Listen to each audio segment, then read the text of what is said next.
What's happening, folks? My name is Mike Trudell, and you can see some excellent-looking gentlemen on your screen. We have Kevin Ding, who is the Lakers senior writer. We have Joey Ramirez, the Lakers digital reporter, in addition to the guy that runs much of the excellent social media. And then Aaron Larsoul, co-host of the official Lakers podcast, so that's a good thing to listen to. And guys, it's been a long several months, and I have just been itching to get to this postseason matchup. The seeding games happened, right? They weren't quite the same for the Lakers as they were for many other teams. And on Tuesday, the Portland Trail Blazers and the Lakers will face off. So I want to run through a quick, really micro summary of the regular season and then start with you, Ding, as we break all of this down. So you go back to December. The Lakers had two really good road wins in Portland. All right, they dominate them in the first game. It's 136-113. The second game, it's 128-120. Blazers had no answer for LeBron and AD. Nurkic didn't play. Collins didn't play, so that's one thing to keep in mind. Then they had the January meeting, which was the first game after Kobe's tragic passing. Such an emotional evening. Tough for me to take a ton out of that, but before we get to how Portland played in the bubble and kind of mix into what we're looking for and really breaking down this matchup, Ding, as I said, I'll start with you. Do you take anything away from the way that those matchups went in the regular season that you think is applicable to this postseason round one matchup? Yeah, for sure. And that's the beauty of the playoffs, is that two teams against each other are different than, oh, this team is better than this team fundamentally over the course of the season. So, I mean, the biggest thing I'll note, just based off of what you were saying, is a team scores 136 and the Lakers still win. That's really the only way the Blazers are going to win games in this series, or if they're high scoring, crazy games where, you know, the Lakers do what they want, but then they just can't stop Dame and CJ and all that comes off of their offense. So I know people are super hyped about this and maybe even scared as Lakers fans because Damian Lillard, all due respect, has been so dominant, but you have a team here that can't really play defense against the team that has LeBron and Anthony Davis. And so it's going to take a lot from Portland's end to go right for this to be more of a series. So I think it's fair for you to look back at those games, and Nurkic wasn't really a factor in those. But interior defense, is he going to be that much of a difference maker? Zach Collins going to be that much of a difference maker to make up for the defensive deficiencies that Portland has? That's what I'm wondering as we go into it. And I should note, Collins is actually going to be out for game one. He had an ankle injury suffered in their last game that they needed to get to in the play-in game with Memphis. So fortunately, we have Joey here, who is exhaustively broken down already Portland's 8 bubble games. So I'm going to get to him in a second, but I want to start with Aaron, because Aaron, you and I were on this text thread, right, during these Lakers seeding games. And my general response to almost any question was like, don't worry about it. It's fine. I sort of use, here's LeBron's quote after the second to last game. He said, we're getting there physically in terms of playoff mode, but mentally, neither he or the team is there yet. He said, the playoffs are a grind. You cannot lock in until you get there. We'll be ready for it when it comes. And I thought that whether it was between LeBron not really posting up, not running a lot of screen roll with AD, just guys getting their legs, the team that we saw that was one of the worst offenses in the league in the seeding games, I had a real hard time taking much out of, and therefore am not wanting to apply much to this matchup. But maybe I missed something. So what is your summary of the Lakers in the seeding games in the bubble? No, I mean, I agree with you. I think there were some moments of concern, but conceptually I agree with you. And the reason I agree with you most specifically is because of LeBron. And there is nobody that I trust more on planet Earth to know how to physically and mentally ramp up, ramp down, and also get his teammates to do the same in preparing for the playoffs than LeBron James. And I think as scary as the Blazers are not a normal 8 seed. So as scary as the Blazers are because they have a nuclear backcourt, I think that the Blazers are a pretty great matchup for the Lakers because they specifically just don't have anyone that can guard LeBron James. Their main guy who would guard LeBron James, Trevor Ariza, isn't in the bubble. So I think the Blazers are scary, but I think if there is one team for the Lakers offense to get right against, for a variety of reasons, including they don't have anybody to guard LeBron James, it's the Blazers. Joey, you pointed out, I saw the email that you sent to some of us on the broadcast side, and there was quite a gulf between the Blazers offense and the Blazers defense. Nonetheless, they go 6-2. Of course, they basically had to win all those games. But what did you see from the Blazers in the bubble? And then once you broke down all the numbers? I mean, first and foremost, we already talked about him already here, but Damian Lillard just going ballistic on the entire NBA in this bubble. Bubble MVP for great reason. This guy over his last 4 games, including the play-in, 46 points a game, 9 assists, hitting 6.5 threes a night. I mean, this guy – and then also looking back onto the Kobe game, I watched a little bit of tape, particularly on Dame and Anthony Davis from that day. The Lakers were guarding Dame pretty well on a lot of those baskets that he was making back in January, and there was just nothing you can do about it. I think that we saw some great defensive possessions from an Avery Bradley, from a Danny Green, even Anthony Davis playing him high in the pick and roll, and he was just nailing 3-pointers from 35 feet out. And anywhere in between the arc and 35 feet, he was knocking them down. So when the takeaway I have from that and from these seeding games is when Dame gets hot, there's really not too much you can do about it. He is one of those scorers that is hard to scheme against when he is in a groove. Now, like you said, though, Mike, the Blazers, first in offense in the bubble, third to last in defense. I do think that, to Ding's point, this is going to be a tough team. These Lakers are going to be a tough team for the Blazers to scheme against in their own right, and in particular AD. This is a guy who averaged 32 points against the Blazers in 3 games this year. It kind of reminds me of those games that he's had this year where he's just on a parade to the free throw line. You think of a Memphis game or maybe a Milwaukee game or those games where there's just the other team, either whether they don't have enough size, speed, or strength to keep him from getting fouled. I do think that this is potentially a recipe for that against the Blazers, given their lack of size, Nurkic notwithstanding. All right, a couple other things that Joey has pointed out here. So first in scoring ahead of Dallas was Portland. They had the fewest turnovers, which is pretty impressive, only 11. Part of that's because Dame and CJ have the ball in their hands so often, and they don't really make that many mistakes in that context. Second in threes made behind, obviously, Houston. They allowed the highest opponent field goal percentage. They allowed the third most opponent's free throw attempts. And as Joey said, part of that is because when you don't have the personnel defensively, you got to foul a little more, and they did have to. They scored the third fewest fast break points, so they're not running a ton in that context. And they allowed the second most second chance points. You can punish them on the glass. Now, Joey, true. What's interesting about that, though, is if you go back through the entire regular season, you said they didn't turn it over that much. They allowed the 24th most fast break points over the season. So they did turn it over a fair amount during the year. The Lakers had the second most fast break points per game and the second highest percentage of their points through fast break points. So I think that's important. And they also, one of the things that the Lakers do really well is get on the offensive glass with that size. And you mentioned they gave up the second most second chance points in the bubble. The Blazers did. They gave up the most second chance points during the regular season or before the bubble. So even with Nurkic and Collins back, defensive rebounding is a problem for the Blazers, and it is a strength of the Lakers. So I think that's going to be something to keep an eye on. Yeah, I mean, that's where you cut in the images of AD or JaVale or Dwight putback dunks, right? Like you just show the Dwight versus Denver tape over and over and over. Yeah, for sure. I'd definitely punish them inside. I want to get back to Lillard for a second, and Ding, let me turn this to you in a second. So when you have a guy that has that much in his offensive game, whether it's from behind the arc, whether it's getting to the rim, whether it's mid-range, he can basically do everything. Great handle. I think less about the primary defender and whether that's going to be KCP probably to start, maybe some Alex Caruso, some Danny Green at times, where the Lakers, to me, have a better chance of containing Dame than many other teams is because their secondary defenders, led by Anthony Davis, are so good. And AD up in the pick and roll coverages. This could be Kuz at certain times. This could be LeBron, especially late in games when he's helping. And that, to me, is how you try to at least limit Lillard. It's not that primary defender who you just, there isn't anybody that's going to be able to stop him from getting to his spots. Yeah, that's where a veteran team wins in the playoffs because they know how to do this type of thing, not just move your feet and stay in front of your man, but keep your head on a swivel. And LeBron mentioned it in his media availability pre-playoff here was all 10 eyes need to be on those guys, even if he's not your guy. And so you watch them and you're ready to help, obviously, but you don't make it obvious whether you're going to help. You hedge, you do all the things that smart defensive teams can do together.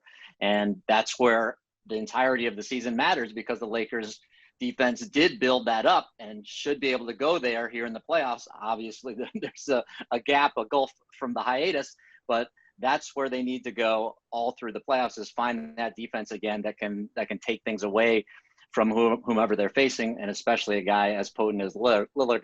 And true, we've talked about this before, how traditionally in the playoffs, smaller guards can be schemed against because they can't see over these bigger double teams, and they're just not as adept at dictating everything. And a guy like Dame is a different kind of guy who can shoot from, beyond the double team anyway. But that'll be really interesting to see how much he just takes over and how much he's looking to get the other guys involved and how much those guys can come up to the level of a team that, like the Lakers to beat them. All those things have to go right for Portland. And the other thing I think we should mention is that teams usually do have a letdown after they've worked so hard to get in the playoffs. In any sport, I think that's an intangible factor that's going to be in play here. And so I'm not convinced that Portland, is going to be able to pose as big of a threat as everybody's putting out there. All right, two good points I want to hit there. The first one was about kind of that, is there a letdown in the contrast to the Blazers have been playing playoff basketball really for 8 games. The Lakers have not. And sometimes it's like the team, if you have a back-to-back, whoever played the night before, maybe they start the first quarter better, but then as the game goes on, the team that didn't play gets going. And so I want to get into that. But first, you mentioned one of my favorite pet theories about the NBA that I want to kick to all of you. And it's very simple, but it's basically you have to have good two-way wings, elite all-star two-way wings to win titles. There are a couple of exceptions, but think about the history of the game. There's almost always, it's not led by a point guard or even a smaller shooting guard, like in the case of McCollum. So and that's where the Lakers have LeBron, they have AD. It's why the Clippers, we think, are right there with them with Kawhi and Paul George. If you look at Giannis for the Bucks and to a lesser degree Middleton. So these teams that we consider the true title contenders, Golden State over the years was a little bit of an exception with Steph, but they did have Clay and then Durant and Iguodala. So like the big wing thing to me is the biggest difference between this Portland roster and this Lakers roster. So Joey, how do you see that when you got these two studs in the backcourt in Portland, but they're really going to impact you more offensively than defensively, whereas LeBron and AD, in theory and in practice in the past, can hit you on both ends? Yeah, no, that's a great point. I do, Mike, that stat is so great. I think it does really, it does, we've seen that take hold throughout NBA history, going back to, the Michael Jordans and the Kobe Bryants, having those big wings as a key to your championship team. But Portland isn't necessarily playing for a championship in round one, right? So if the equation we're trying to solve here is how big of a threat do they pose against the Lakers, I almost think that you kind of have to throw that one out the window, because I think regardless of whether or not they have that big wing to take them all the way, they do have the firepower to beat the Lakers, in my opinion.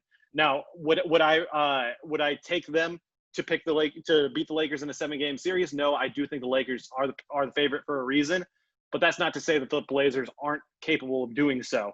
I think one of the things that this is going to hinge on is how do we talk so much about Dame Lillard and what are the Lakers going to do about him.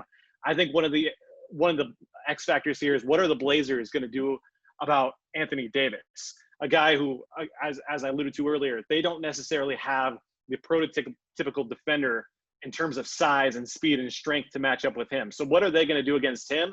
And is he going to have his jumpers falling? Because in 3 games against the Blazers, he was hitting 48% on his jumpers, which is an excellent, excellent mark, especially for a big man. If he's hitting those J's, then I don't think the Blazers have much that they can throw back at him. But if they can mitigate those, whether it's the mid-range or the 3-point arc, whether they can make him less effective from those regions, which he was less effective during these bubble games, then all of a sudden the Lakers might have a problem, because he does need to establish that rhythm with his J, because he doesn't have it right now, but he can certainly get into it, especially if they are playing him the same way that they were playing him during the regular season. And I also wonder, Mike, if they're going to be playing Hassan Whiteside a bit more than we've seen in the bubble, given that AD has such size. Yeah, well, they're going to have to now with Collins especially missing game 1. So that's one thing. So, and they really only went 8 deep. So this is not a Blazers team in which Terry Stotts, when it counted, was going deeper down into that bench. I mean, I guess he could throw Gabriel in from time to time, but he really was not going deep into that roster. So, Aaron, I am kind of saying, like, I do think the big wings versus small guards thing is a thing in this series. Joey made a very good case for why Portland is a little bit of an exception to that. What do you see there? And this specifically deals, right, like mostly to me with LeBron, like the guy that's going to have the ball the most. What is Portland going to do with it? Are they going to put Melo on him, Mario Hezonja? Right. If they trap him, he's going to immediately find everybody else for threes, and then you have AD. So, like, that to me, he's kind of the symbol in this series to me as the one big bad dude who can get what he wants. So I disagree with Joey slightly in that I think this is a series about LeBron more than it is about AD. They just, you mentioned it, Drew. They specifically don't have anyone. I talked earlier about Trevor Ariza not being there. Trevor Ariza would be the primary defender on LeBron, and he is just not there. I think Avery Bradley would have been the primary defender on Dame, so I think it's kind of a wash that neither one of them is there. But look, nobody has anybody that can guard AD. But with Nurkic, Collins theoretically, Whiteside, they have guys that can bother AD more than I think Melo or Hezonja can bother LeBron. So I think that is a big deal. And to your point about the smaller guards struggling in these games, look, you mentioned the Warriors going back, but if we look at where the Warriors most struggle, it was against that OKC team in the Western Conference, at least, right? Because they had the long wings that could bother Steph. In this case, the Lakers have bigger mobile guys that can bother Dame. Go back to the 2018 playoffs where the Pelicans swept the Blazers. Dame was pretty terrible. I have the numbers if you want to go through them, but Dame was pretty terrible in that series, and they got swept because of the problems that AD and to a lesser extent Rondo caused in trapping him. Yeah. Yeah, it was Holiday, Rondo, and AD that they would trap him. Sometimes they would lay back. They were throwing him different coverages, but the size. Drew Holiday is a big dude to guard point guards. AD obviously is a very big dude to guard point guards. So I think the size has given Dame some problems.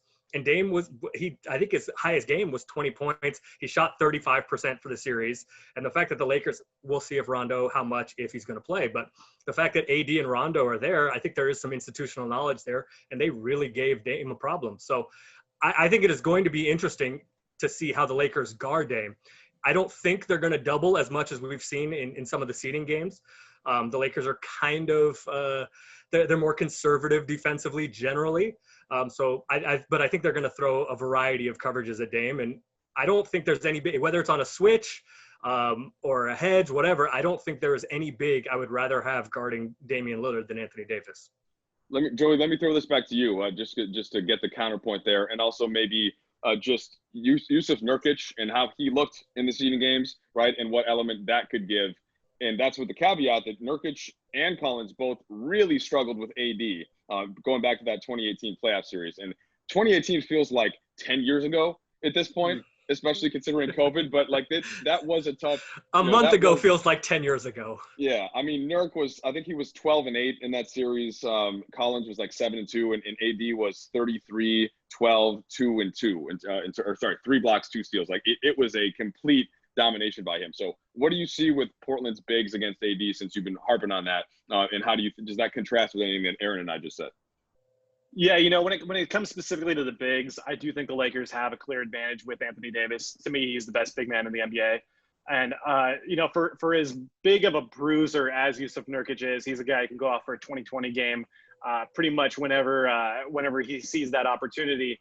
I do think that the length of Anthony Davis is going to give him some issues. Now, I could be proven wrong there. Nurkic is a great player. But I do think that AD comes in with that inherent advantage of having the length to go along with the skills and the potential to hit jumpers.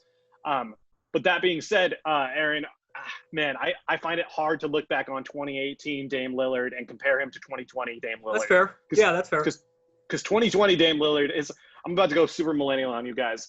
Mike, maybe you know this. You have kids. But it's like scouting a Charmeleon to figure out what a Charizard's about to do. Aaron, I think you might be on that. No. What now? No Pokemon what? For you? Oh. No. Come on. No. Ding has like 15 girls, 15 daughters. So I don't know. Does that come up for you? I'm not. Joey, you gotta give me the cliff notes on that reference. Let's skip the Pokemon thing. I thought you were going to come with Marvel, Joey. I can relate to your Marvel stuff. I mean, you recommended what movies to get the boys watching now that they're 5. I thought you were going to go Marvel and said Pokemon just threw us all off. I figured the boys might have aged into it. They're older brothers now, all of a sudden. That's so right. Maybe Yeah. I thought that they were entering that demo. Anyway, Okay, fair enough. 2018 Dame Lillard. For as much of a killer as that guy was, 2020 Dame Lillard is beyond that. This guy is playing like Facts. Steph. Actually, I'm gonna take that back. He's playing like Dame Lillard. He has the range of a Steph Curry, but he also has that in-between game. He can also hand out assists. He's a guy who is a one-man offense who just happens to be flanked by guys like CJ McCollum and Carmelo Anthony, guys who get the buckets in their own right. There's a reason why the Blazers of right now are number one in the NBA when it comes to offense. And I think that makes them dangerous. I think that the number one team in offense in the regular season was Dallas, right? And that the number one team on offense all time was Dallas. All time, correct. Quick Best pushback offensive on that. rating. It's like the one thing about that is just because you're the best rated offense ever doesn't mean you're the best offense. Some of it means that you're not really playing the same level defense, or that you're like, it's like the Washington Wizards had an elite offense this year. Part of that was because they didn't. Anyway, I digress. Look, yes, the Warriors have been the last few years have been the best offense ever. But by offensive rating, the regular season Dallas Mavericks were the best ever. Right. Yeah, So to put a bow on this point, that Dallas team that did have this super offensive rating, they went 1-3 against the Lakers, which isn't great, but they played some strong games against the Lakers. They gave them problems. So my point here is that it's an offensive team that is clicking at that high of a cylinder, I do think can give the Lakers some issues. And right now, Portland is that team. I got a question for both of you guys. Hit us. Is it which one of your pairs of shoes we like the best? I need to move out of the way so you can see the rest of the collection. I'm curious. I mentioned earlier about how the Lakers, and Frank Vogel has done this for a while, going back to his Eastern Conference Finals teams with Indiana. But Frank Vogel coaches a fairly conservative defense, right? A lot of drop coverages. The one team that the one coach that is perhaps more tied to conservative pick and roll defense is Terry Stotts in the Blazers. So I am wondering how you think the Blazers are going to guard the Lakers in the pick and roll. Is it going to be just strictly drop coverage with Nurkic? And in that case, does the series hinge on how well LeBron and AC, Rondo, if he plays, Dion, how well they shoot out of that high pick and roll against the drop coverage? Go ahead, Joey. You go first since you've been breaking it down.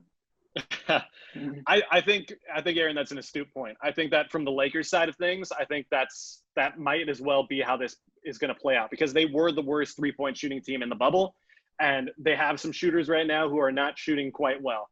And that includes the guys who are who are handling the ball. Dion Waiters, I think he's been an effective off the bench scorer for the Lakers, but his 3-point clip in the bubble was very low. I think it was somewhere around like 23-24%. So you do see that the Lakers, they need guys to start hitting shots from the perimeter off the bounce, like you just alluded to, Aaron. Even Kyle Kuzma, who's been great shooting the rock in Orlando right now, he's been doing it mostly catch and shoot. So I do expect the Blazers to kind of challenge them when it comes to having their guards shoot off the dribble, drop back on them, maybe even go under some screens. But I do also think that Frank Vogel is I think he'll have some surprises in store, especially you kind of have to have some surprises when it comes to a guy like Dame. You can't just play him straight. So I would expect the Lakers to try to get maybe a little bit more, reach into that toolbox a little bit more. But I'll let the class decide here. No, I think Joey's right, and the regular season dictates also that this is how Portland has to play. They have to concede 3-point shots because they just don't have the interior defensive skill, even with Nurkic. And if Collins is if he's hobbled now that he's back, they were terrible against 3-point shooting all season. And so it's a golden opportunity, frankly, for the Lakers to get right or to build momentum as distant shooters for the rest of the playoffs. And that's why I think it could be a big party for Lakers fans just watching their team score like crazy in every way against this Portland team. And Dame will, try to will his side back. But barring a total breakdown by the Lakers defense, I don't see how that's possible.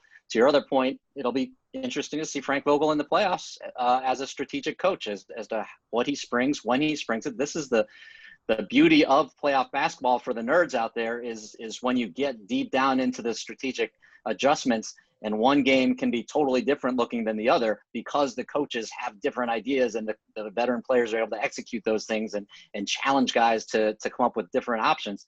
So it starts with the head coach for sure. How he's going to take on a weapon like Damian Lillard is a fun first test for the Lakers to see what Frank Vogel's going to do. So I think, Kevin, to your point, I think it is some coaches are, Jason Kidd, Lakers assistant coach, is a former player. Some coaches are former players, and some, like Frank Vogel, like Eric Spoelstra, come up through the video room, right? They're not, they get their jobs because they're nerds like the four of us, right? because they're hoops nerds, not like the four of us, not because of their playing career. So the fact that Frank Vogel is one of those guys and had 4 months off during quarantine, during the virus, to really study, I think it is going to be interesting to see what kind of wrinkles Frank Vogel comes up with, because he's just a basketball nerd. And I say that with the most affection possible. Yeah, for sure. I'm not going to pretend like I didn't just run out for a second there. I warned you guys this might happen. I have like a 4-day-old baby, so I just was going to do a quick check. Clearly, everything in very capable hands. Dang, I did want to get back to something that you alluded to earlier, and I've been thinking about, like, when the way that I would get into this is in the regular season, there's almost always a team that has an advantage in one way or the other over the opponent, whether that's on health, whether that's on travel. There are all these different factors that play into it. And in this case, what's really interesting is that Portland has been playing at this peak 8-man rotation, have to win every game. And we've really, like, they haven't been able to leave anything in the shed. Like, they've had it all out in the court. Then there's the Lakers, who have clearly been easing into this. We're able to treat it mostly like a preseason. And then Ding had referred to a potential letdown for the Blazers. And I wonder for the group, if there's two ways to look at it. One, the Lakers could be a little bit slow to start since they just haven't been up to that rhythm. The other way is that the Blazers could crash. And I think the answer is probably somewhere in the middle. But Ding, now that you've had some time to reflect on your own points, what do you think happens with that whole energy peak playing, Lakers having to get going thing? I think all of us, and even every Lakers fan out there, has a sense of the truth in flipping the switch for the playoffs. It does truly exist on a fundamental level because the playoffs are totally different than the regular season. So if you're going to argue that the Blazers are coming into this with momentum and rhythm and everything's clicking, they feel comfortable, I would agree with you entirely, except for the fact that once you run into a playoff defense, assuming, again, that the Lakers operate, on the semblance like they should or can, then things get mucked up. Their defense was good. That's the one thing. Like, even though their offense struggled, their defense was still top 5 for most of the seeding games until things got a little loose in the last couple. So it's not like the defense went anywhere, even though the offense sort of did when they weren't getting that LeBron downhill, stuff. Right. And so now if you're Portland, you come in and what you want isn't there. And now you got to go somewhere else. And then you got other guys shooting that don't normally shoot. And then everything gets a little different. And you're not good on defense. And so you're discouraged because you can't stop these guys. And you get a little tired because you only run an 8-man rotations. All these little things come up. It doesn't feel the same as when you're playing a Memphis or, even a Boston, whoever you're playing in these seeding games. It feels different. Of course, it's different for everybody in the bubble. But that's my point, is that you can't just roll momentum automatically into the playoffs. And there is a switch to be flipped when you have so much talent. And when you have this tremendous focus on winning a championship like the Lakers do, you are going to see a heightened level of focus and intensity. And you've already heard it from the little leaks out of their film room about what they're doing and what they're trying to do. It's going to be different, and that's the challenge that the Blazers are going to face. Aaron, you want to give me a quick thought on that one? Yeah, so I think the other important point on that is you mentioned that Zach Collins is out. The Blazers have been pushing and pushing and pushing for everything. And you have seen in the last few games, especially, Jusuf Nurkic, who's been really good in the bubble, has looked out of gas. Definitely towards the end of the play-in game, their last game against Brooklyn, he has just looked out of gas. And he's been out he hasn't played NBA basketball for like 16 months before the bubble. So if he seems gassed, and as I think as we go on in the series, especially if he is tasked with guarding AD a bunch, I think that Jusuf Nurkic's his wind, his stamina is going to be something to monitor, especially if Collins is not playing. And if Collins is out and Nurkic is looking winded and kind of gassed, then you're looking at this Blazers team that we saw before the bubble for most of the year, a team that was, 10, 12 games under 500 and was it was the 11 seed, I think it was, going into the bubble, and a team that frankly just wasn't any good. So I think use of Nurkic's wind is going to be something to monitor, especially because they've been pushing so hard. I think even Carmelo's going to be an issue there because he's playing so many minutes, and he's going to be guarding LeBron. Yeah, if he actually tries on defense, he's not going to have anything. Yeah, I mean. And even though, so to me, the guy that I think of the most, though, there is Lillard, because he's the one that had the biggest burden for them in those 8 seeding games. He has to do everything. He played over 40 minutes a game. All of the pressure is on him. Now he's going to get some much more direct. It's not like all the teams that were playing against Portland were not teams that had to beat Portland up until Memphis. So like these teams were not equaling the desperation. It's a little bit why I think Phoenix is 8-0, while great. It's a little different. Like if a team is really trying in the preseason, and the other teams that are playing them are kind of just like trying to get the rotations right, it's a little harder to take that much away from it. But I'm going to flip it. We got about 7 minutes left here. I want to flip it over to Joey. 2 X factors to me, one on each team. I'm going to say, and if you guys have other ones, please interrupt and weigh in. It's Kuz for the Lakers. I still think he has the most upside in terms of where this team can get to. I thought he was their sort of player of the bubble, at least in terms of playing better than the outside most people thought. And then it would be Gary Trent Jr. for Portland, who was really good on both ends of the ball, shot the crap out of the basketball from 3, solid defense. So those would be my 2 guys, Joey. I know you've broken down Kuz specifically, but do you want to weigh in there in sort of how he can make an ultimate difference for this Lakers squad in this series specifically? Yeah, I mean, real quick, I think that Kuz, I think it is staying within his own game. It's not necessarily trying those. I know I just went off on how much the Lakers need threes off the bounce, but I don't think Kuz is that guy. I think Kuz needs to pick his spots, which he's done a great job of in the bubble. Spot up, get out in transition, shoot off a couple screens. We saw him obviously hit the game winner off a set play, off an AD screen just a couple games ago. I think the more that Kuz plays within himself, the better that'll be. And then just to add on, first of all, Mike, I think Gary, you're spot on about Gary Trent Jr. being the X factor on the other side of the court.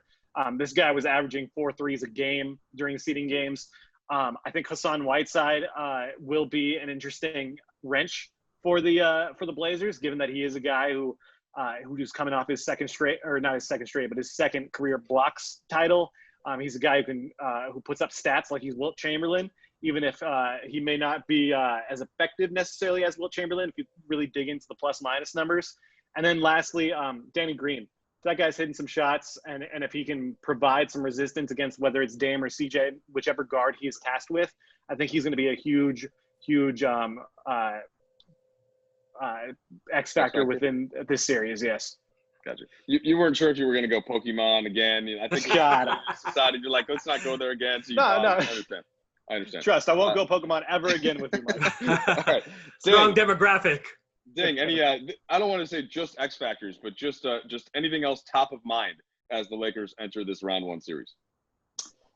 I think we're all excited. I think it boils down to Portland defending and the Lakers going ice cold on the perimeter. I think that's the formula for the Blazers to make this a series.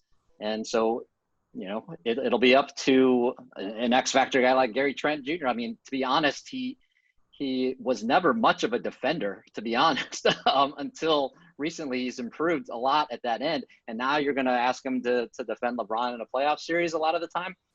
It'll be really telling.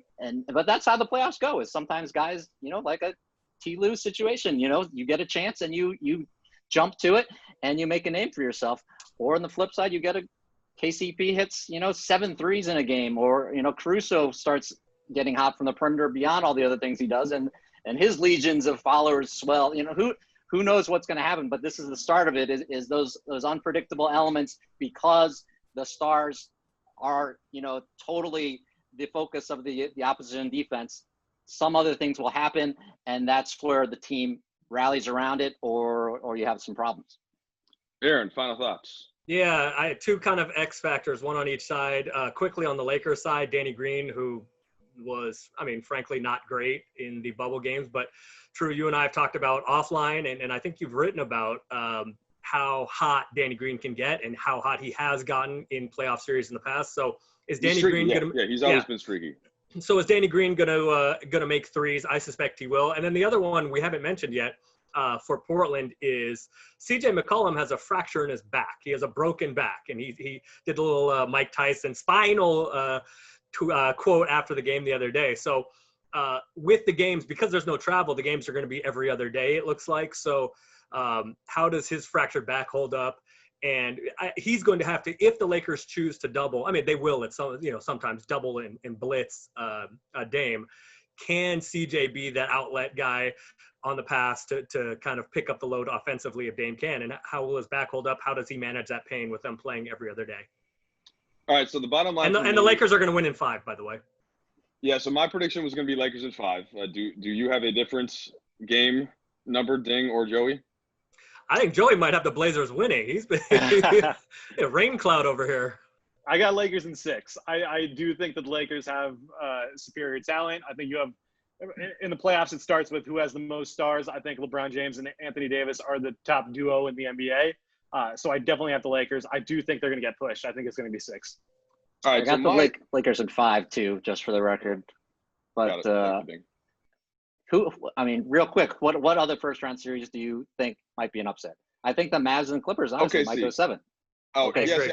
I think the Clippers are just too good defensively. I don't think the Mavs can really stop them.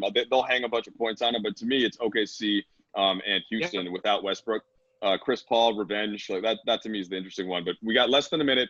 My last point is just, to me, this series is mostly still about LeBron. He's played the most playoff minutes of anybody ever. There's nobody on Portland that can match him.